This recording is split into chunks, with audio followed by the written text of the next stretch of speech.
આદેશ આદેશ. હું એકતાનાથ ગુરુ યોગી તુલસીનાથજી બાપુ, શ્રી શનિદેવ મંદિર, ભવનાથ તલેટી, ગિરનાર, જુનાગઢ, ગુજરાત. આગળ વિડીયોમાં આપણે વાત કરી હતી થાકને થકવી નાખો.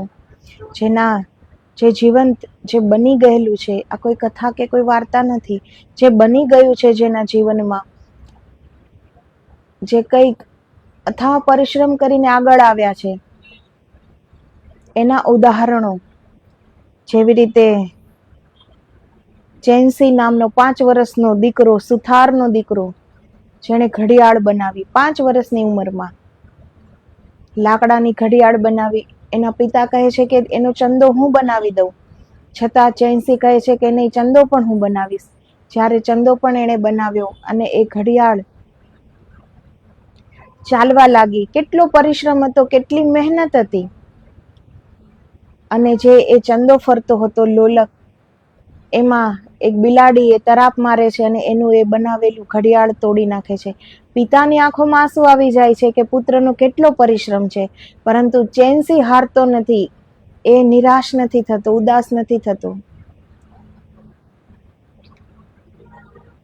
અને ચેન્સી તો ફરી એ ઘડિયાળ બનાવવા માટે બેસી ગયો હતો. એના પિતાને રડવું આવી ગયું, દીકરાની મહેનત ઉપર પાણી ફરી ગયું. પરંતુ ચેન્સી એ તો બીજા પૈડા કાપીને ખાંચા મારવાનું શરૂ કરી દીધું હતું, કેમ કે હવે ઘડિયાળ બનાવવાનો અનુભવ તો હતો જ. અને જ્યારે એ મોટો થઈ ગયો અને એને લોખંડ અને પિત્તળના ઘડિયાળ બનાવવા લાગ્યો, ત્યારે એની ફેક્ટરીમાં આગ લાગી જાય છે. બધો જ સરસામાન સાથે બધું જ બળી જાય છે. છતાં પણ ચેન્સી હાર નથી માનતો અને ફરીથી એ ઊભો થઈ જાય છે, ફરીથી ઘડિયાળો બનાવવાનું શરૂ કરી દે છે. તો જે હાર નથી માનતું, જેને પોતાના પરિશ્રમ પર અથાગ વિશ્વાસ છે, એ ક્યારેય પણ થાકતો નથી, એ ક્યારેય પણ હારતો નથી, કેમ કે એને કામનો કોઈ બોજ નથી, એને કામ પ્રત્યે કોઈ ઉદાસીનતા નથી. એને કામ, એને મન કામ, એ પૂજા છે, એનો ઉત્સાહ છે, એ કામ જ એની અંદર પ્રેરણા પૂરી પાડે છે. તો જે કામમાં આપણો પ્રેમ પણ, એની અંદર આપણું હૃદય જોડાઈ ગયું એ કામ સાથે, એની સાથે આપણને ક્યારેય થાક લાગતો નથી. થાક ત્યારે જ લાગે છે જ્યારે આપણે એ કામને કામ સમજીને કરીએ કે આ કરવાનું છે એટલે કરવું પડે છે, ત્યારે આપણને થાક લાગે છે. પરંતુ કામ પ્રત્યે એક ઉત્સાહ હોય કે કંઈક કરવું છે, કંઈક અલગ, જે પણ મનમાં છે અને જે મનમાં નથી એ પણ વિચારીને કરવું છે, કંઈક કરીને બતાવવું છે, તો એક હોશ હોય છે, એક ઉત્સાહ હોય છે, એક ઉમંગ હોય છે, કામ પ્રત્યે એક લગની હોય છે. તો એ ક્યારેય આપણને થાક લાગતો નથી એમાં.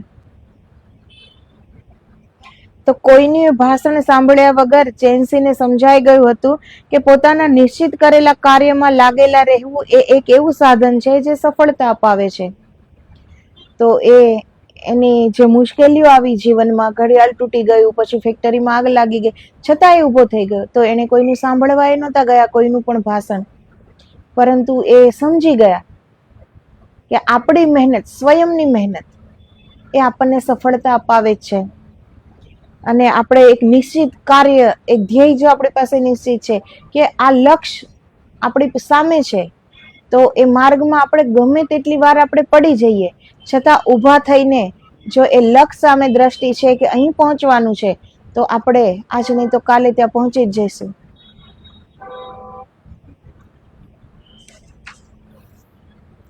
તો આ માર્ગમાં આવનારી અડચણો સ્વકાર્યમાં શ્રદ્ધા રાખનારાની સામે ઝૂકી જાય છે. તો પછી જે મુશ્કેલી આવે, અડચણ આવે, એને જો પોતાના કાર્યમાં, સ્વકાર્યમાં વિશ્વાસ હોય, શ્રદ્ધા હોય કે હું આ પૂરું કરીશ જ, અને કોઈ પણ ભોગે પૂરું કરીશ, તો એ અડચણો પણ હાર માની લે છે એની સામે. ગીતાએ સ્વધર્મે નિધન શ્રેય કહ્યું, તેનો એક અર્થ મને એ પણ લાગે છે કે પોતાની ફરજ બજાવતા બજાવતા મરણનું વરણ કરવું પડે, તો તે માટેની પણ તૈયારી રાખીએ તો મરણ આઘું કરવું પડે, તો તે માટે એ મરણ આઘું જતું રહે છે. જો પહેલેથી તૈયારી હોય, જાન ના ભોગે કંઈક કરવાની, કે એના માટે મારા આ કાર્ય માટે મારે મરી પણ જવું પડે તો પણ હું તૈયાર છું, તો એ મરણ પણ આઘું જતું રહે છે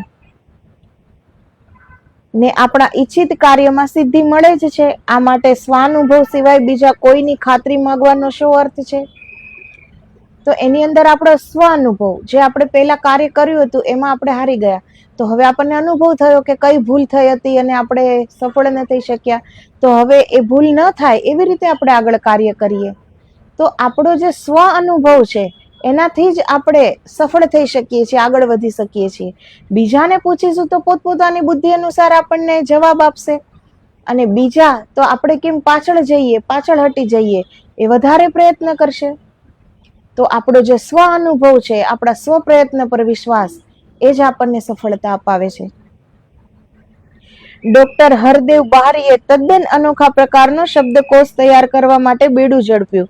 ત્યારે લોકો એમની મશ્કરી કરવા માંડ્યા હતા. વિશ્વવિદ્યાલયોમાં ભૂંડની જેમ વિદ્વાનોના ઝુંડ ચરતા હોવા છતાં તે કાર્ય એ ના કરી શક્યા. એ એકલે હાથે ઉપાડવું એ બીજાઓને મૂર્ખતાપૂર્ણ લાગતું જ હતું. એમને હંમેશ મુજબ પાર વગરના વિઘ્નો નડ્યા, પણ કશાને મચક આપ્યા વગર એ મચ્યા જ રહ્યા. તો ડોક્ટર હરદેવ બહારીએ એક અનોખા પ્રકારનો શબ્દકોશ તૈયાર કર્યો. એ વિશ્વવિદ્યાલયમાં અનેકો શિક્ષકો હતા, એ કોઈનાથી એ કાર્ય ન થયું. જ્યારે આ કાર્ય આ ડોક્ટરે ઉપાડ્યું તો બધાને એક મૂર્ખતાપૂર્ણ પગલું લાગ્યું કે આ કોઈથી નથી થયું તો આનાથી શું થવાનું છે. પરંતુ જો એ વાત એ માની લે તો ન જ કરી શકે ને, કે હા આ તો કોઈનાથી પૂરું નથી થયું તો મારે પણ શું કામ એમાં હાથ નાખવો જોઈએ. પરંતુ એને કોઈની વાત પર મચક ના આપી. કેમ કે એને એના સ્વ પ્રયત્ન પર વિશ્વાસ છે કે કોઈથી ભલે ન થયું પરંતુ હું કરીશ. પછી પેલા કોષનું શું થયું? એ ગાળા દરમિયાન પરદેશ ચાલ્યા ગયેલા ને તાજેતરમાં પાછા આવેલા એક વિદ્વાને ડોક્ટર હરદેવને કરડાકીમાં પૂછ્યું, એ તો પ્રકાશિત ખપી ગયો એમ? પેલો જાણે આ હકીકતે સ્વીકારવા તૈયાર ના હોય તેમ ચોંકીને બોલ્યો, હા, છપાતાની સાથે જ એની 2 આવૃત્તિઓ થઈ ગઈ. અત્યારે સુધારા વધારા સાથેની ત્રીજી આવૃત્તિ તૈયાર કરી રહ્યો છું. પોતે જેને સ્વધર્મ માન્યો હતો તેના પાલનમાં ગમે એવી આડખીલીઓ આવે છતાં એ ન ગણકારતા પોતાના લક્ષ્ય તરફ નજર રાખીને થાક્યા વગર ચાલ્યે જતા આવા એક લક્ષિતાવાળા ધીર પુરુષો જ પોતાનો હેતુઓ સિદ્ધ કરે છે. તો જે વિદેશ જતો રહ્યો છે એ આવીને પૂછે છે કે એ શબ્દકોશનું શું થયું? તો એ કહે છે કે એની 2 આવૃત્તિઓ તો છપાઈ પણ ચૂકી છે. તો એ આશ્ચર્ય મૂળ થઈ જાય છે કે આ કેવી રીતે થયું. તો જેને પોતાના પ્રયત્નો પર વિશ્વાસ છે, જેને પોતાના અનુભવ પર વિશ્વાસ છે, જે મહેનતથી ડરતો નથી, જેની અંદર આળસ નથી, જે કંઈક કરવા માંગે છે, એને સફળ થતા કોણ રોકી શકે?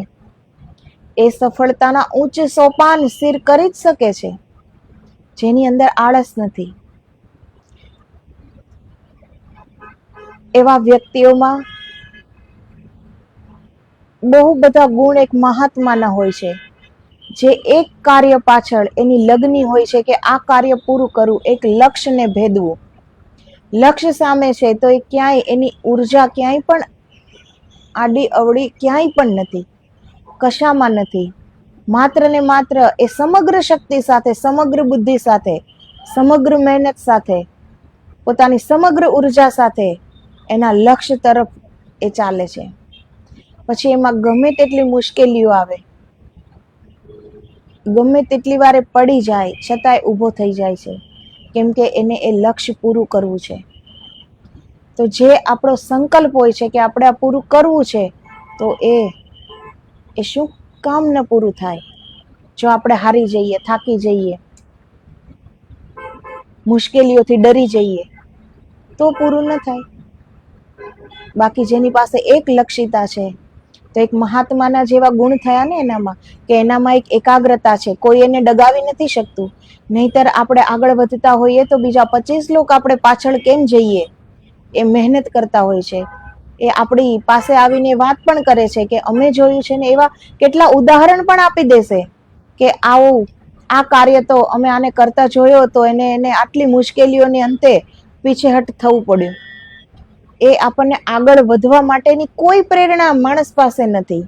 એટલે જે બીજાનું નથી સાંભળતો, જે પોતાની સ્વ મહેનત ઉપર, સ્વ અનુભવ ઉપર જે શ્રદ્ધા રાખે છે, વિશ્વાસ રાખે છે, એ હંમેશા આગળ વધી શકે છે. અને બીજી વાત, પોતાના કામ પ્રત્યે પ્રેમ. કામ પ્રત્યે પ્રેમ છે તો જ થાક નહીં લાગે, નહીતર કામને કામ સમજીને કરીશું તો થાકી જ જઈશું. એક ધર્મ ઉપદેશકને તેના પ્રદેશમાં ઘણા શત્રુ હતા. એ પોતે કોઈના તરફ શત્રુવટ રાખતો નહોતો, પણ એની વક્તૃત્વ કળા, લેખન શક્તિ, મળતાવડો સ્વભાવ અને અગાધ જ્ઞાનને લીધે એ ખૂબ જ લોકપ્રિય થઈ પડ્યો હોવાથી બીજા જે ખાલી ખોખા હતા તે આ સભર વ્યક્તિત્વ વાળા સજ્જન ઉપર ખીજે બળતા હતા. એ લોકોને લીધે અને વારંવાર સંઘર્ષમાં આવવું પડતું ને અલબત્ત એ હંમેશા જીતતો જ. તો એક સફળ વ્યક્તિ જે પોતાના ધ્યેય તરફ જાય છે, કોઈને કંઈ પૂછતો નથી, એ પોતાની સ્વ મહેનતથી આગળ વધે છે. તો બીજા એવા અનેક લોકો હોય છે જેને જલન થતી હોય, જે એની કામમાં અડચણરૂપ બનતા હોય, કેમ કે એની પાસે સમય છે, એની પાસે કોઈ મોટો ધ્યેય નથી કે પૂરો કરવો પડે, એની પાસે બિલકુલ સમય છે બીજાના માર્ગમાં અડચણો કરવા માટેનો, પૂરતો સમય છે એની પાસે. પરંતુ જેને સામે લક્ષ્ય છે, એને આવી બધી બાબતોમાં જોવાનો સમય પણ નથી. એને સમયની કદર છે, એક એક પલનો સદુપયોગ કરે છે. એને ખબર છે કે સમય, ગયેલો સમય હાથમાં નહીં આવે, અને સમય રહેતા એને એના લક્ષ્ય નિર્ધારિત કરવાનો પણ એક સમયનો એને સંકલ્પ કર્યો હોય છે કે આટલા સમયમાં મારે આ પૂરું કરવું છે. તો એને કોઈ નહીં ડગાવી શકે. કેટલી પણ મુશ્કેલીઓ લોકો તરફથી કેમ ના આવી જાય, પણ એ એમાં જીતશે. એક વખત એક ભારે સંઘર્ષમાં એ સરળતાથી જીતી ગયો. બીજા સામાન્ય સંઘર્ષ વખતે એને ખૂબ શ્રમ કરવો પડતો. આ વખતે પણ એ જીતી તો ગયો જ. ગઈ વખતના ભારે વિજય કરતા આ વખતનો વિજય સામાન્ય ગણાય. છતાં તમે આ વખત વધારે આનંદ ભર્યા કેમ લાગો છો? એમને ખાસો ટેકો આપનારા એક પ્રશંસકે પૂછ્યું. તો કોઈ પ્રશંસક હોય તો એને આશ્ચર્ય થાય ને, કે નાની નાની વાતમાં પણ તમે જીતી જાઓ છો, પણ આજે તો આટલા મોટા સંઘર્ષમાં તમે જીતી ગયા છો અને તમે આજે વધારે ખુશ કેમ છો? એક પ્રશ્ન થાય છે એક પ્રશંસકને. આનું એક કારણ છે, હું એમ માનું છું કે જે વિજયો સહેલાઈથી મળે છે એ સસ્તા હોય છે, પણ સખત લડતને પરિણામે જે વિજય મળે છે એ જ વધારે કસોટી કરનારા હોવાને કારણે વધારે ગૌરવ આપનારા ને વધારે મેળવવા યોગ્ય હોય છે. જેવી રીતે આપણું કોઈ નાનું ધ્યેય છે સામે, કે મારે આટલું કરવાનું છે, તો એ માટે કોઈ ઝાઝી મહેનત નથી લાગતી. એ માટે કઈ બુદ્ધિનો પણ એટલો ઉપયોગ નથી કરવો પડતો કે બુદ્ધિને આપણે વિકસિત કરી શકીએ. આપણી શક્તિનો પણ એટલો ઉપયોગ નથી કરવો પડતો કે એમાં આપણી સમગ્ર શક્તિની જરૂર પડી જાય એ ધ્યેય પૂરું કરવા માટે. કેમ કે નાનું એવું ધ્યેય છે, એ આપણી થોડી મહેનતથી પણ પૂરું થઈ જાય. તો પછી એમાં કઈ ગૌરવની વાત નથી ને. પરંતુ કઠિન મહેનત પછી કોઈ ધ્યેય પાર પડ્યો હોય તો એ કેટલા ગૌરવની વાત છે. ખુદને ગૌરવ થાય છે કે હું આ કરી શક્યો. અહંકારની વાત નથી, પરંતુ એણે જે વિશ્વાસ રાખ્યો, એણે જે મહેનત કરી, એ જ્યારે સફળ થાય છે ત્યારે એ ખુશી એક અલગ હોય છે ને. થોડા પણ સંઘર્ષથી જે લોકો થાકી જતા હોય એ આ સુંદર સત્યને યાદ રાખે તો કેવું સારું. દરિયો ખેડીને ભારત શોધવા નીકળેલા કોલંબસને જ્યારે લોકોએ મૂર્ખ અને આપઘાતીનો ઇલકાબ આપ્યો ત્યારે એ પાછો વળી ગયો હોત તો? એના સૈનિકોએ જ્યારે બળવો પોકાર્યો ત્યારે એણે હતાશાને માર્ગ આપી દીધો હોત તો? ચારે બાજુ માત્ર પાણી જ ઘૂઘવતા હતા અને જમીનનો અણસાર પણ નહોતો આવતો.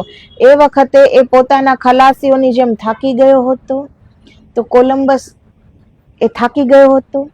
બીજાઓએ કેટલે એને મૂર્ખ કહ્યો હોય, આપઘાતી કહ્યો હોય કે આ તો આપઘાત કરવા જેવું છે, ક્યાંય રસ્તો દેખાતો નથી, ક્યાંય જમીન દેખાતી નથી, દૂર દૂર સુધી ક્યાંય જમીન નથી, પાણી જ પાણી, ઘૂઘવતો સાગર જ છે.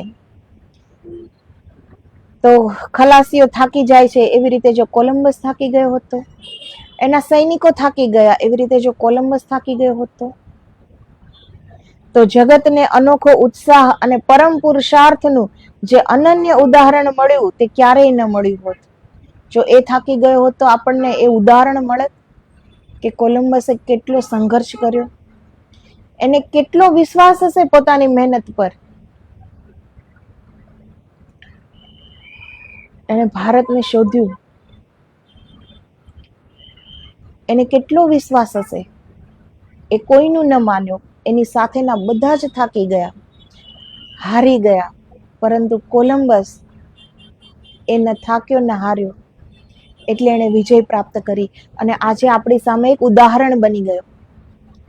તો કાર્ય એવું કરીએ જીવનમાં કે બીજાના માટે ઉદાહરણ, એક પદ ચિહ્ન આપીએ એને કે આ માર્ગથી તમે પણ આટલા સફળ થઈ શકો એમ છો, તમે પણ આગળ વધી શકો એમ છો, તમે પણ લોકોના હિતમાં કામ કરી શકો એમ છો, તમારું કાર્ય પણ જનહિતાર્થે થઈ શકે એમ છે. ખાલી પોતાનું જ હિત નહીં, પરંતુ જનહિતાર્થે એ કાર્ય થઈ શકે એમ છે. તો એ પ્રેરણાનું બળ પૂરું પાડતા જો આવા જે મહામાનવો છે, જો એ હિંમત હારી ગયા હોત તો આપણને આ ઉદાહરણો મળ્યા હોત કે આટલા સંઘર્ષોમાં પણ તૂટવું ન જોઈએ, હારવું ન જોઈએ, થાકવું ન જોઈએ, પણ ફરીથી ઊભું થઈને પોતાની મહેનત પર વિશ્વાસ રાખીને આગળ વધવું જોઈએ. એ જે આ કરી ગયા છે એના તરફથી આપણને પ્રેરણા મળે છે. એ ઉદાહરણ બની ગયા, એ જગતમાં અમર બની ગયા. આજે કોઈ પણ એના પદ ચિહ્ન પર ચાલે છે તો એનું જીવન એની આંખ સામે આવી જશે કે એને આટલા સંઘર્ષ કર્યો છે અને આ મેળવ્યું છે. તો મારા જીવનમાં પણ નાની મોટી મુશ્કેલીઓ આવશે તો એ માટેની આપણી પહેલેથી તૈયારી હોય કે આ થશે જ, એને થયું હતું તો આપણી સાથે પણ થશે. પરંતુ જેમ એ થાક્યો નથી એમ આપણે પણ થાકવાનું નથી જો સફળતાનું શિખરને સર કરવું હોય તો. લોકમાન્ય તિલકને જ્યારે માંડલેની જેલમાં પૂરવામાં આવ્યા ત્યારે તેમની બાજુની જેલમાં રોજ એક કેદી તો આપઘાત કરતો જ. જીવન, એકલતા, દુઃખો, અપમાન અને સજાથી થાકી ગયેલા એ દુખિયારા જીવોને પોતાના ભાવિમાં સહેજ પણ શ્રદ્ધા નહોતી રહી, પણ એમના જેવો થાક અને હતાશા અનુભવે તો એ ભારત કેસરી તિલક શાના. તો જે જેલમાં હતા એની બાજુની જેલમાં રોજ એક આત્મહત્યા કરી લેતા, કેમ કે એને આગળના ભવિષ્યની કોઈ જ શ્રદ્ધા ન હતી કે આગળ અમે છૂટી પણ શકીશું, કંઈક થશે આગળ, એવું કોઈ આત્મવિશ્વાસ નથી, શ્રદ્ધા નથી. આગળ જ્યારે કોઈ મકસદ નથી હોતું, કંઈ જ દેખાતું નથી, એક અંધકાર, તો માણસ આત્મહત્યા કરી જ લે છે. પરંતુ એ સામે લોકમાન્ય તિલક છે, જોવે છે કે આ બધા હારી ગયા છે, થાકી ગયા છે, કેટલી મહેનત કરી હશે છૂટવાની, કેટલી મહેનત બધી કરી લીધી હશે, અંતે થાક લાગ્યો હશે ને, અને છેલ્લે એ આપઘાત કરે છે. છતાં પણ એ લોકમાન્ય તિલક થાક્યા નહીં, હાર્યા નહીં. એ થાકી ગયા હોત, એ હારી ગયા હોત તો ભારત કેસરી તિલક એ નામથી એ આજે પ્રખ્યાત થયા હોત. પોતાના પ્રતિ કૂતરા જેવો તુચ્છ વ્યવહાર કરનારા અંગ્રેજોની વચ્ચોવચ રહીને કશોય નિર્વેદ અનુભવ્યા વગર એમણે સ્વાધ્યાય શરૂ કર્યો અને જગતને આર્યોનો ઇતિહાસ લખીને ભેટ આપ્યો. એવા સંઘર્ષના દિવસોમાં અંગ્રેજોની વચ્ચે રહેવું, કેટલો ત્રાસ હતો અંગ્રેજોનો. એની વચ્ચે રહીને એને આર્યોની સંસ્કૃતિ, આર્યોનું ઇતિહાસ લખીને ભેટ આપ્યો આપણને. જે વાતાવરણમાં ગમે એવો શાંત માણસ પણ ગાંડો થઈ જાય, થાકીને ખલાસ થઈ જાય, એવી જેલમાં એમણે પોતાની માનસિક સ્વસ્થતા ટકાવી રાખી અને એક મહાન ગ્રંથની રચના કરી. વાતાવરણ શાંત છે, આપણું જ ઘર છે, આપણો જ રૂમ છે, એકદમ શાંતિ છે, દુઃખ નથી, સાધન બધા ઉપલબ્ધ છે, એમાં આપણે કોઈ રચના કરી શકીએ, એ સહજ વાત છે. પરંતુ અંગ્રેજોના કઠોર અત્યાચાર વચ્ચે અને એ જેલ, જેમાં કોઈ માનસિક સ્વસ્થ રહી જ ન શકે. એવી હાલતમાં કોઈ મહાન ગ્રંથની રચના કરવી એ જ મોટી ઉપલબ્ધિ છે ને. બધું જ આપણી પાસે સાધન ઉપલબ્ધ છે, બધું જ છે, શાંતિ છે, સુખ છે, લખી શકીએ એમ છીએ, કોઈ વાતનું દુઃખ નથી, તો આપણે કંઈક કરી શકીએ. પરંતુ આવી પરિસ્થિતિમાં પોતાના મગજને શાંત રાખવું અને લેખન કાર્ય કરવું, એ ગ્રંથની રચના કરવી, એ કોઈ નાની વાત તો નથી. પરંતુ કહેવાય છે ને કે વિડંબનામાં જ કંઈ પણ જો પ્રાપ્ત કરી શકીએ ને આપણે, તો એ મહાવિડંબનામાં જ એ પ્રાપ્ત થઈ શકે. જેવી રીતે મહાન ગ્રંથ ભાગવતની રચના એ કુરુક્ષેત્રના મેદાનમાં જ થઈ શકે.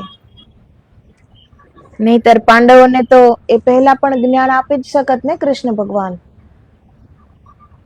પરંતુ આવી પરિસ્થિતિઓ જ્યારે સર્જાય છે, જ્યારે વિડંબના હોય છે, એની વચ્ચે જ કોઈ ગ્રંથ હંમેશા સર્જન થાય છે. ગીતા ઉપર કર્મયોગ રહસ્ય નામનું અદ્ભુત ભાષ્ય લખીને જેલની ચારે દિવાલોની વચ્ચે જ્ઞાનના તેજ રેલાવનાર પોતે કર્મહીન બને એવું બને ખરું? કંઈ ન હતું તો જેલની 4 દિવારોમાં એણે લેખન કર્યું, કર્મયોગ રહસ્ય એનું ભાષ્ય લખીને. દિવાલોની વચ્ચે જ્ઞાનના તેજ રેલાવનાર એ ક્યાંથી થાકે, ક્યાંથી હારે? એ તો એક મહાન ગ્રંથની રચના કરી જ શકે ને. હે અર્જુન, દુર્બળતાને પામીશ નહીં એવા એક ગીતા વાક્ય ઉપર 30 પાના જેટલું ભાષ્ય લખનારા તિલકજી દુર્બળતાયુક્ત આચરણ કરે? એક જ વાક્ય ઉપર 30 પાના એણે લખ્યા કે હે અર્જુન, દુર્બળતાને પામીશ નહીં, એટલા જ માં એણે 30 પાના લખી નાખ્યા. તો એવા તિલક એ કોઈ દિવસ કોઈ પરિસ્થિતિ સામે હાર માને ખરા? એવી વણ થાકી સદબુદ્ધિ જ પ્રજ્ઞા વાણી રેલી શકે. તો જેને થાક નથી, જેને માનસિક અશાંતિ નથી, બહારિક વાતાવરણ કંઈ પણ છે, ગમે તેટલું ક્રૂર અત્યાચાર અંગ્રેજો સામે છે, છતાં પણ એને માનસિક અશાંતિ પહોંચાડી નથી શકતા. અંગ્રેજો ત્રાસ આપે છે તો શરીરને જ ને. તો એ કેટલા મહાન વ્યક્તિ હશે કે એને શરીર સાથે,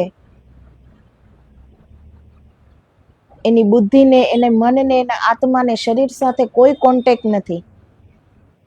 નહીતર શરીર ઉપરનો ત્રાસ મનને હરાવી દે છે, બુદ્ધિ ખરાબ કરી નાખે છે, હરેરી જાય છે માણસ, કંઈ વિચારવા જેવો રહેતો નથી. બુદ્ધિ પણ હારી જાય છે, મન પણ હારી જાય છે, આત્મા પણ હારી જાય છે, કેમ કે બધાનો એકબીજા સાથે કોન્ટેક્ટ છે. તો એ તિલક કેટલા મહાન વ્યક્તિ હશે કે એને શારીરિક પીડાઓ, યાતનાઓ વચ્ચે એની માનસિક સ્થિતિ અકબંધ છે, કોઈ એને ડગાવી શક્યું નથી. એના શરીરનો કોન્ટેક્ટ કેટલી હદે તૂટી ગયો હશે કે શરીરની પીડા મનને ખબર પણ નથી, બુદ્ધિને ખબર પણ નથી. ત્યારે જ એણે એક વિચારીને એક ગ્રંથ તૈયાર કર્યો હશે ને. એક પ્રૌઢ માણસ, વય 50 વર્ષ, એ હાથમાં સ્લેટ લઈને બેઠો હતો. ત્યાં એના દીકરાના દીકરાએ આવીને પૂછ્યું, દાદાજી, આ સ્લેટ મારે માટે લાવ્યા? ના, મારે માટે, દાદાએ હસીને જવાબ આપ્યો. એટલે શું તમે હવે ભણવાના? હા, ભણવાનો ને ભણી ગણીને હોશિયાર થવાનો, દાદાએ જવાબ આપ્યો. પૌત્ર ત્યાંથી હસતો હસતો ચાલ્યો ગયો. આખી શેરીમાં એણે સમાચાર આપી દીધા કે દાદાએ 50 વર્ષે કક્કો ઘૂંટવા માંડ્યો હતો. લોકોએ પણ હસવા માંડ્યું. હજામતનો ધંધો કરી ખાતો નથી ને ડોસો ભણવા બેઠો છે. પાકે ઘડે કાંઠા ચડતા હશે. કહેવત છે ને ગામડાની કે પાકે ઘડે કે કાંઠા ચડતા હશે. તો 50 વર્ષની ઉંમરે જેણે ક્યારેય કખગનું જ્ઞાન નથી, કોઈ શબ્દનું જ્ઞાન નથી, બિલકુલ અનપઢ છે, એ હવે ભણશે તો એ શું શીખી શકશે? પૂરું આખું ગામ હસે છે એના ઉપર. ગરડો પોપટ વેદ વાંચવા બેસે તો સારું લાગે? પણ ડોસાએ કોઈની વાત ન સાંભળી. એક જ વર્ષમાં એણે હજામનો ધંધો મૂકી દીધો. યંત્ર વિજ્ઞાનમાં એણે પોતાની બુદ્ધિ વાપરવા માંડી. ખાવા પીવાના પણ ફાંફા પડવા માંડ્યા. પણ એમ થાકે તો એ આર્ક રાઇટ શાનો? આ આર્ક રાઇટ, પેલો વિખ્યાત યંત્ર સંશોધક, એ મરી ગયો ત્યારે પોતાની પાછળ 15 લાખ સોનાના સિક્કા મૂકી ગયો હતો. જેને ગામ આખું કહેતા હતા કે ડોસો હજામત કરતો નથી અને ભણવા બેઠો છે. એટલી ગરીબ પરિસ્થિતિમાંથી પણ જો એણે લોકોનું આવું સાંભળીને એણે એના મનને હરાવી દીધું હોત તો કે લોકો સાચું કહે છે, આ ઉંમરે હું શું શીખી શકવાનું? જો એ હારી ગયા હોત, એ થાકી ગયા હોત તો? પરંતુ એણે યંત્રનો સંશોધક બન્યા. જ્યારે એનું મૃત્યુ થયું ત્યારે 15 લાખ સોનાના સિક્કા મૂકીને ગયા. એ સમયમાં 15 લાખ સોનાના સિક્કા. તો નામ તો થયું જ, બધું જ મળ્યું, બધું પ્રાપ્ત થયું. તો એની પ્રાપ્તિ આપણને દેખાય છે, પરંતુ એણે કરેલો, આપણે જોવાનો છે એણે કરેલો સંઘર્ષ. એનું મન કેટલું શાંત હશે કે બીજાની વાત એમાં આવતી જ નથી કે બીજા આમ કહે છે. આપણે તો કોઈ નાની વાત પણ કોઈ કહી દે તો આપણો અહંકાર ઘવાઈ જાય છે કે બીજા મને આમ શું કામ કહે. એ વાત તો આપણે 15-20 દિવસ સુધી કોઈક તો એક વાર કહીને જતો રહે છે, પણ આપણો 15-20 દિવસ સુધી એ જ વાતમાં આપણો 15-20 દિવસ આપણે બગાડીએ છીએ. બીજું કંઈ કરતા નથી કે હવે હું પણ એને કેવી રીતે એનું આ શબ્દો પાછા આપી શકું એ શોધમાં. તો ખબર નહીં કેટલા મહિના પણ બગડી જાય. તો બીજાની વાતમાં આપણે ધ્યાન આપીને આપણો સમયને વ્યર્થ બગાડીએ એના કરતાં આપણે કઈ સફળતાની ઉચ્ચ શિખરને પ્રાપ્ત કરીએ તો, આપણે એ ઉચ્ચતાની શિખર પ્રાપ્ત કરવા માટે આપણે આપણા ધ્યેય પ્રત્યે સમર્પિત થઈ જઈએ તો, કે બીજા જે કહે પણ મને મારા કામ પ્રત્યે વિશ્વાસ છે કે હું આ કામ કરી શકીશ, અને આપણે આગળ વધીએ તો એને શબ્દોથી કોઈને કંઈ જ કહેવા નહીં જવું પડે, એ કામ બોલશે. લોકો પછી જોવાના જ છે ને કે એને શું કર્યું. આપણે હજી કંઈ કર્યું જ નથી અને એ લોકો કદાચ આપણી પર હસે છે કે આ કંઈ કરી શકવાનો નથી, અને એ આપણી પર હસે છે, તો ત્યારે આપણે શબ્દથી એને કંઈક કહીએ તો એ વધારે જ હસવાનો છે, કેમ કે પાસે બતાવવા જેવું કંઈ જ નથી. પરંતુ એ જ કાર્ય આપણે પૂરું કરીને બતાવી દઈએ તો કહેવામાં શું રાખ્યું છે? કરીને બતાવીએ ત્યારે બધા જોઈ જ લેવાના છે ને. પણ જો આપણે ત્યારે જ આપણું આ મન, મસ્તિષ્ક, બુદ્ધિ બધું બગાડી દઈએ છીએ બીજાની વાતોમાં, એટલે આપણું ધ્યેય અધૂરું રહી જાય છે. થાકી જઈએ છીએ, બીજાની વાતથી થાકી જઈએ છીએ. કામ કરવાના કોઈ હોશ, કોઈ લગની રહેતી નથી. તો જેને પણ કંઈક કાર્ય કરવું છે એનું મન એકદમ એકાગ્ર હોવું જોઈએ. લોકો જે કહે એ પોતપોતાની, સૌની પોતપોતાની બુદ્ધિ છે, એને અનુસરીને જે લોકો કહે છે એ. પરંતુ અત્યારે આપણી પાસે સમય નથી કે લોકોની વાત ઉપર આપણે ધ્યાન આપીએ, કેમ કે આપણો લક્ષ્ય સામે છે, આપણે એ ધ્યેય પ્રાપ્ત કરવાનો છે. એવી રીતે જો આપણે આગળ વધીએ તો જ આપણે એ ધ્યેય સુધી પહોંચી શકીએ અને પ્રાપ્ત કરી શકીએ. લોકોની વાતોથી ને વિરોધોથી થાકીને પોતાનું મનગમતું સંશોધન કાર્ય હાથમાં જ ના લીધું હોત તો મરતા સુધી હજામત જ કરતો રહ્યો હોત ને. એ હજામતનો ધંધો કરતો હતો. તો જો એણે લોકોના કહ્યા પ્રમાણે, લોકો એ જ કહેતા હતા ને કે 50 વર્ષે સ્લેટ લઈને કક્કો લખવા બેઠો છે, તો હજામત કરને ભાઈ. જો એણે લોકોનું માની લીધું હોત કે હા બરાબર છે, મારો ધંધો હજામતનો છે, હું ક્યારેય કંઈ મેં બનાવ્યું નથી, કંઈ શીખ્યો નથી, મને લખતા વાંચતા પણ આવડતું નથી, તો આગળ હું શું કરી શકવાનું, એવું એણે ત્યારે વિચારી લીધું હોત તો એ આખી જિંદગી હજામત જ કરતો હોત ને. એને કોણ ઓળખત. પરંતુ આર્ક રાઇટ આજે વિશ્વવિખ્યાત છે.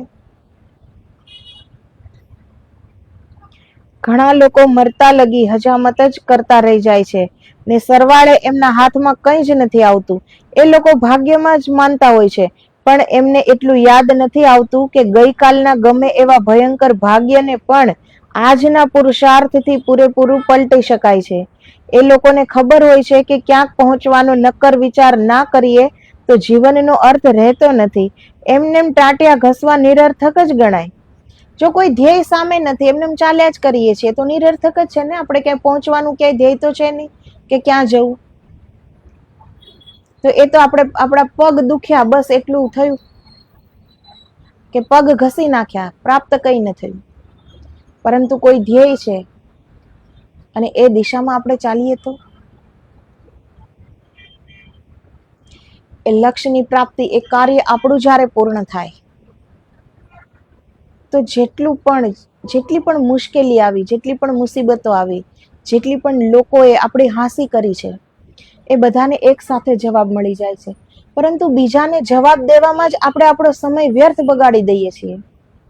બીજા હસે છે, બીજા મને આમ કહે છે, તો બીજાનું તો એ જ કામ છે કે આપણને પાછળ હટાવવા માટે લોકો તત્પર રહેવાના, કે આપણે કંઈ નથી કરી શક્યા, આપણા જીવનમાં કે કોઈ ધ્યેય નથી, આપણે ક્યાંય પહોંચવું નથી, તો બીજો શું કામ પહોંચે. પરંતુ આપણને ખુદને, સ્વયંને પોતાના કામ પ્રત્યે એક ઉત્સાહ છે, એક ઉમંગ છે, શ્રદ્ધા છે કે હું આ કરી શકીશ, હું આ સફળતાનું શિખર સર કરી શકીશ, એ વિશ્વાસ છે, આત્મવિશ્વાસ છે. તો લોકોને ફરીને શબ્દોથી જવાબ આપવાની કોઈ જરૂરત નથી પડતી. પછી એ કામ બોલે છે.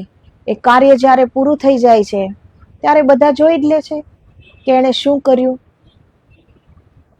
પણ કંઈક કર્યા વગર એણે પણ આપણને મૂર્ખ સમજીને એ આપણને પાછળ હટાવવા માટે પ્રયત્ન કરે છે. આપણે પણ આપણી બુદ્ધિથી કે હવે હું આને પણ સામો જવાબ આપી દઉં, પણ આપણે આપણી મન બુદ્ધિ એનામાં શું કામ બગાડીએ. આપણી સામે એક ધ્યેય છે, આપણે એને પૂર્ણ કરવાનું છે. બીજા શું કહે છે એ મહત્વનું નથી, આપણે શું કરવાનું છે એ મહત્વનું છે. અત્યારે બીજા હસે છે એ મહત્વનું નથી, પરંતુ જ્યારે એ સફળતા, એ ધ્યેય સુધી આપણે જ્યારે આપણી મંજિલ ઉપર ઉભા હશું ત્યારે આપણે કેવા હસીશું, એ મહત્વનું છે. આજે જેણે પણ એ યંત્રની શોધો કરી છે, જેણે પણ આ બધી શોધ કર્યો છે, દુનિયાના જે પણ વિકાસ થયા છે એ વ્યક્તિની શોધ ઉપરથી જ થયા છે ને. તો એ શોધ કરીને ગયા છે તો એ જનહિતાર્થે જ કામ લાગ્યું ને. પોતે તો કઈ આર્કરાઇટ એ સમયમાં 15,000 સોનાના સિક્કા મૂકીને ગયો, કઈ એ મૃત્યુ પામ્યો તો લઈને તો ગયો નથી, એ તો મૂકીને જ ગયો ને. પરંતુ જે યંત્રની શોધ હવે જે બીજા વ્યક્તિઓને કરવી છે, તો એ પદ ચિહ્ન મૂકીને ગયો કે બીજાને એ પ્રેરણાનું બળ પૂરું પાડે છે, બીજાને કેટલો અનુભવ પ્રાપ્ત થાય છે એનાથી કે આ યંત્ર કેવી રીતે બનાવવું. હવે એ તો યંત્ર બનાવીને ગયા, પણ હવે આ યંત્રથી આગળ, એનાથી પણ આગળનું યંત્ર આપણે કેવી રીતે બનાવી શકીએ, એ એક પ્રેરણા પૂરી પાડે છે આપણને. તો એને જ કહેવાય છે કે એ જીવી ગયો. એને એમ ન કહી શકાય કે એ મરી ગયો, એ જીવી ગયો. કેમ કે એ આગલી પેઢીના મનમાં, હૃદયમાં એક પ્રેરણા તરીકે એ જીવંત રહે છે. એનું એક કાર્ય એક પ્રેરણા બની ગયું, એ સ્વયં એક ઉદાહરણ બની ગયો. તો બીજાની વાતોથી આપણે થાકી જઈએ, બીજાને જવાબ આપવા આપણે આપણો સમયને બગાડીએ, આપણા મનને બગાડીએ, આપણી બુદ્ધિને બગાડીએ, તો આપણે હકીકતે પાછળ હટવું પડશે.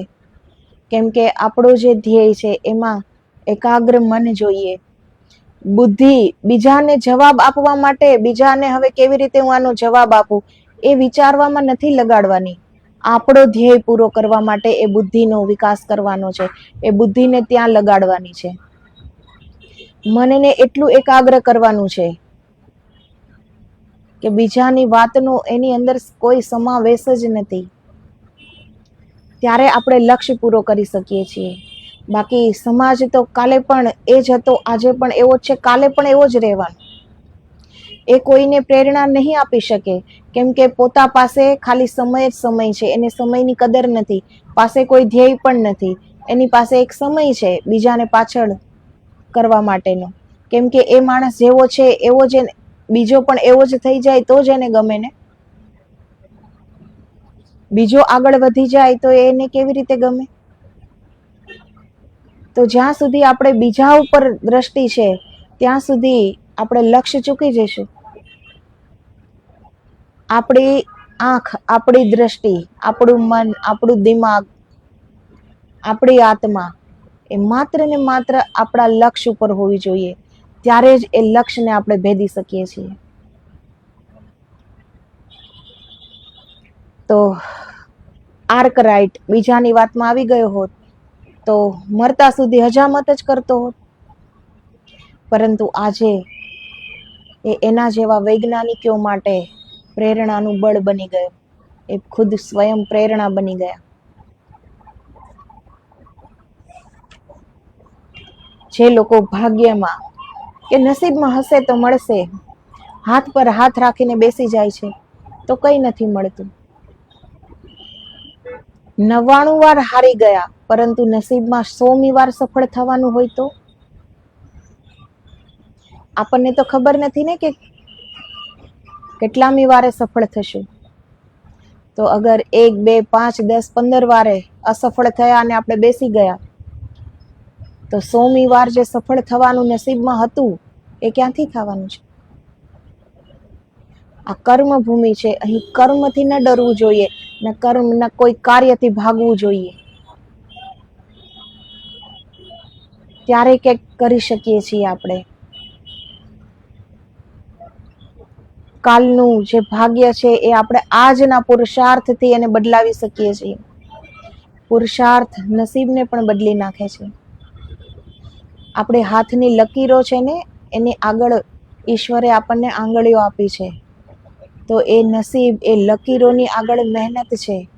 મહેનત કરવાથી એ લકીરોને એ નસીબ બદલાઈ જાય છે. તો નસીબ ઉપર આપણે ભરોસો કરીએ સારી વાત છે, પરંતુ એટલો જ ભરોસો આપણને આપણી મહેનત ઉપર હોવો જોઈએ.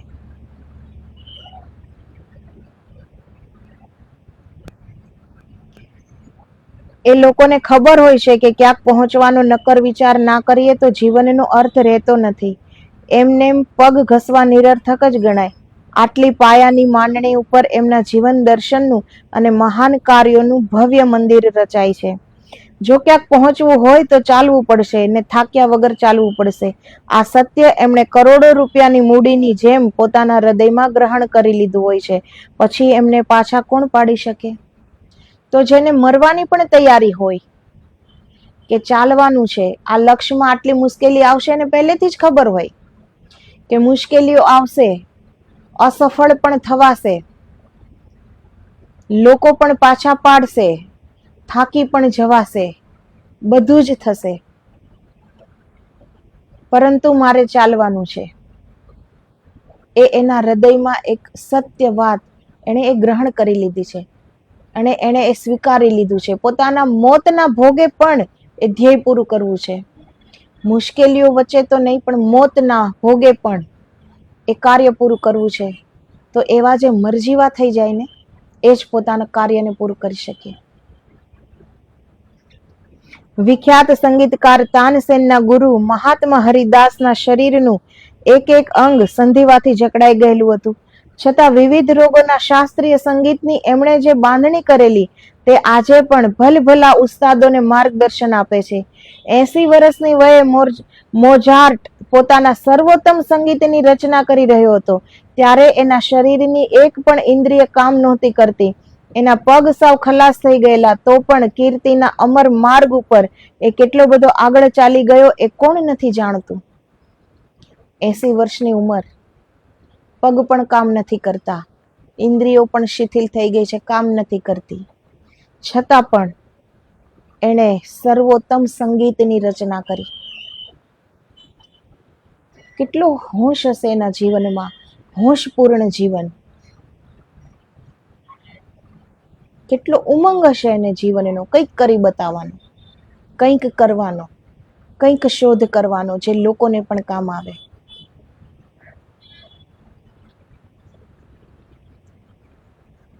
પંડિત ઓમકારનાથની અંતિમ માંદગી આવી ત્યારે તેમને ખબર લેનારું કોઈ જ તેમની પાસે નહોતું ને એક જાહેર હોસ્પિટલમાં સામાન્ય માણસ તરીકે મરણના દિવસો તેમને ગાળવા પડ્યા હતા. એમના હાથ પગ ચાલતા બંધ થઈ ગયા હતા. છતાં ભારતના આ પનોતા પુત્રે સંગીત સાધનાના શિખરે જઈને પોતાના બેસણા નક્કી કરી દીધા હતા, જેની સેવા કરવા વાળું એક પણ જણ નહોતું. સામાન્ય હોસ્પિટલમાં દાખલ હતા, હાથ પગ કામ નહોતા કરતા, છતાં પણ સંગીત સાધનાના શિખરે પોતાના એને બેસણા નક્કી કરી દીધા હતા, તો એને એ ધ્યેયને પ્રાપ્ત કર્યું. આપણી પાસે તો બધી ઇન્દ્રિયો છે, હાથ પગ છે, બધું જ છે, છતાં આપણે હારી જઈએ છીએ, થાકી જઈએ છીએ. તો એ એક મૃત્યુ જ છે. એવું નથી કે આ શ્વાસ બંધ થઈ જાય અને આપણને જલાવી દે પછી જ આપણી મૃત્યુ કહેવાય. એ જીવંત મૃત્યુ છે, જેના જીવનમાં કોઈ હોશ નથી, કોઈ કરવા માટેનો કોઈ થનગનાટ નથી, જેના જીવનમાં ધ્યેય નથી.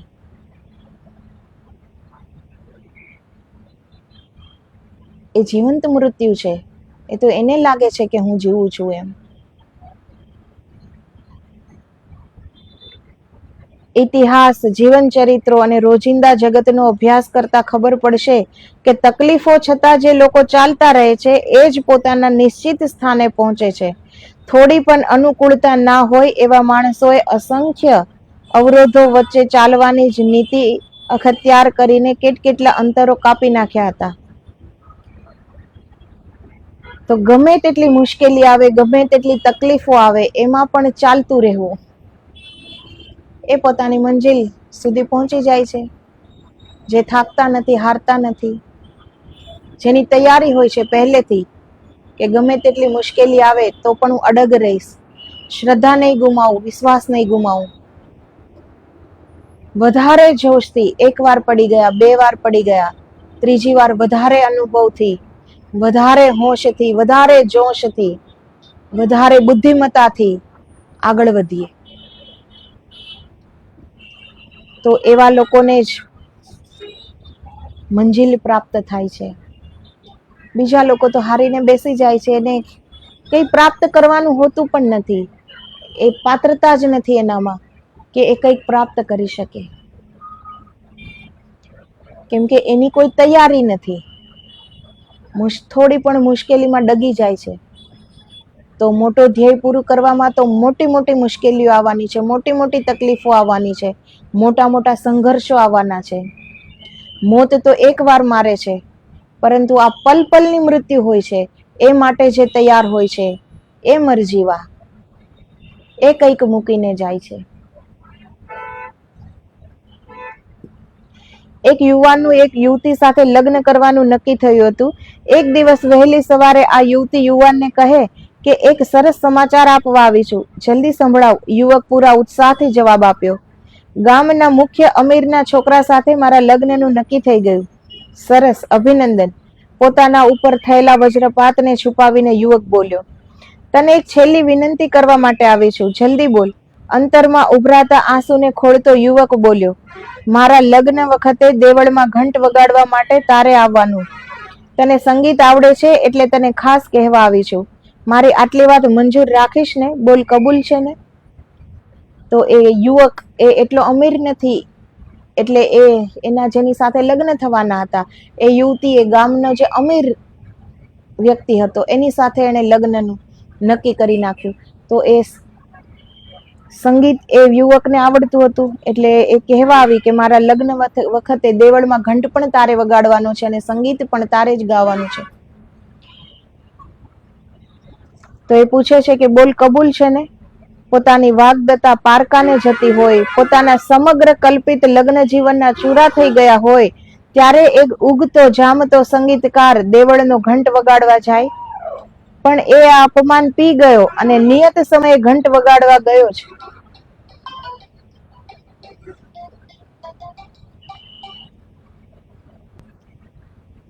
એણે દેવળને મથાળે ચડીને એવો તો ઘંટ વગાડ્યો કે આસમાન ચીરાઈ ગયું ને એ સાથે એના કાનના પડદા પણ એ ધૂંધ બહેરો બની ગયો. એ છતાં પણ એ યુવક ઘંટ વગાડવા ગયો અને એવો ઘંટ વગાડ્યો કે આસમાન ચીરાઈ ગયું અને પોતે બહેરો પણ થઈ ગયો.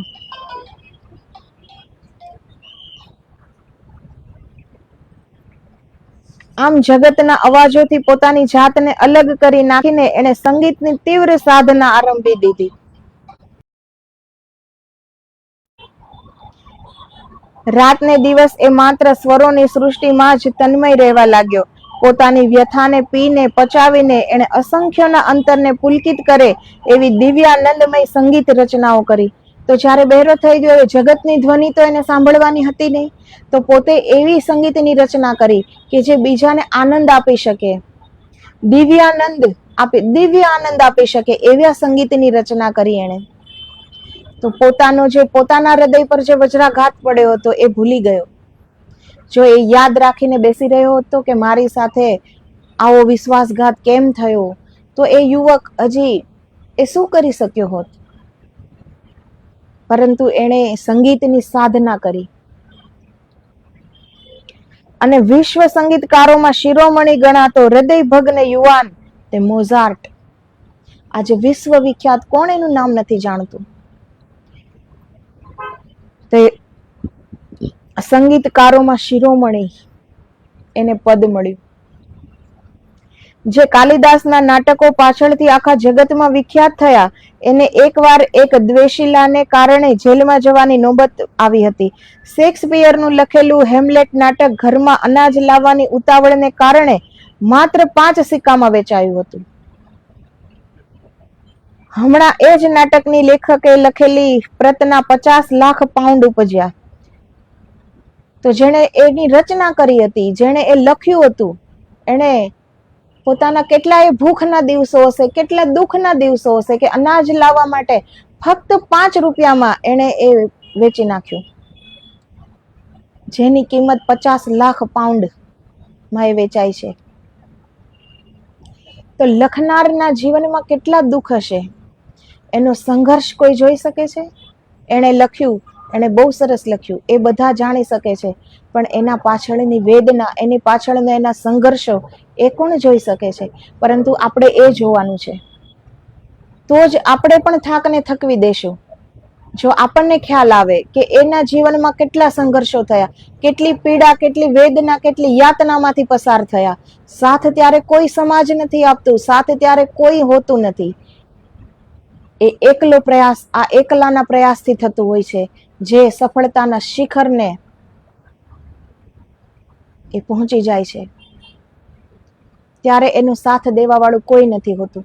જ્યારે એ પૂરું થઈ જાય છે ત્યારે એને લેવા વાળું, એની પ્રશંસા કરવા વાળું ત્યારે મળે છે, પરંતુ જ્યારે એ મહેનત કરતો હોય છે ત્યારે એને સાથ આપવા વાળું કોઈ નથી મળતું. તો આપણે પણ થાક્યા વગર, હાર્યા વગર આગળ વધી શકીએ છીએ, એ આપણા માટે પણ પ્રેરણા છે. જીવનમાં જે પણ કંઈક ઉપલબ્ધ કરી ગયા છે, તો એણે કેવી રીતે કર્યું એનું મૂળથી જોવાય કે એના મૂળમાં કેટલો સંઘર્ષ હતો. પછી તો નામના સંપત્તિ બધું જ પછી તો પ્રાપ્ત હોય છે, પરંતુ એ જોવાનું નથી, આપણે એનું મૂળ જોવાનું છે કે આ બધું પ્રાપ્ત થયું પણ કેવી રીતે, કેટલા દુઃખ વેઠીને, કેટલા સંઘર્ષમાં, કેટલી મુશ્કેલીઓમાં આ કેવી રીતે થયું એ જોવાનું છે. જે નામના અને જે સંપત્તિ જે હોય છે એ તો એ ભોગવવા રહેતા પણ નથી. એ તો એ સુખ ભોગવવા કોઈ નસીબદાર હોય છે કે એ સુખ ભોગવવા રહ્યા હોય, બાકી તો આ મૃત્યુના ભોગે એને આ કર્યું હોય છે. તો એ બીજાને કામ આવે છે, બીજાને પ્રેરણા આપે છે, બીજાને એ પદ ચિહ્ન પર ચાલીને બીજા આગળ સફળતા મેળવે છે. એ પોતા માટે નથી કરી ગયા, એ જન હિતાર્થે કરી ગયા છે. રાહુલ સાંકૃત્યાયને પોતાનો ગ્રંથ જેલમાં રહીને લખેલો, મિલ્ટનનો એક મહાગ્રંથ પણ આ રીતે કેદમાં જ સર્જાયેલો. આ બધાને વિજય મળ્યા, કારણ કે એમણે થાકવાનું નામ ન લીધું, ભાગ્યને એમણે કોઈ મહત્વ જ ના આપ્યું, પોતાના આગવા પુરુષાર્થના ચીલે ચાલવાનો જ એમણે આગ્રહ રાખ્યો, અનુકરણને ઉદ્વેગકારી માનીને એની હંમેશા અવગણના કરી, કર્મ વગર, ચાલ્યા વગર જીવન યાત્રા પૂરી થતી નથી. આશય તમે સમજો ને થાક્યા વગર સતત ચાલતા રહો. મંજિલ તમારી પાસે છે. તો જેણે જેણે આ કર્યું છે એ ચાલવા માટે તૈયાર છે, અને એને એ સમજ છે કે ચાલવું પડશે. જીવન યાત્રા ચાલ્યા વગર પૂરી નહીં પડે. બેસવાનું નથી, થાકવાનું નથી, હારવાનું નથી. ત્યારે જ આપણે કોઈ યાત્રા પૂરી કરી શકીએ છીએ.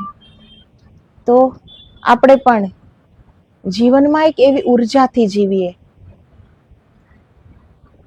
કે આપણા જીવનમાં પણ થાકનું નામ ન હોય, હારનું નામ ન હોય.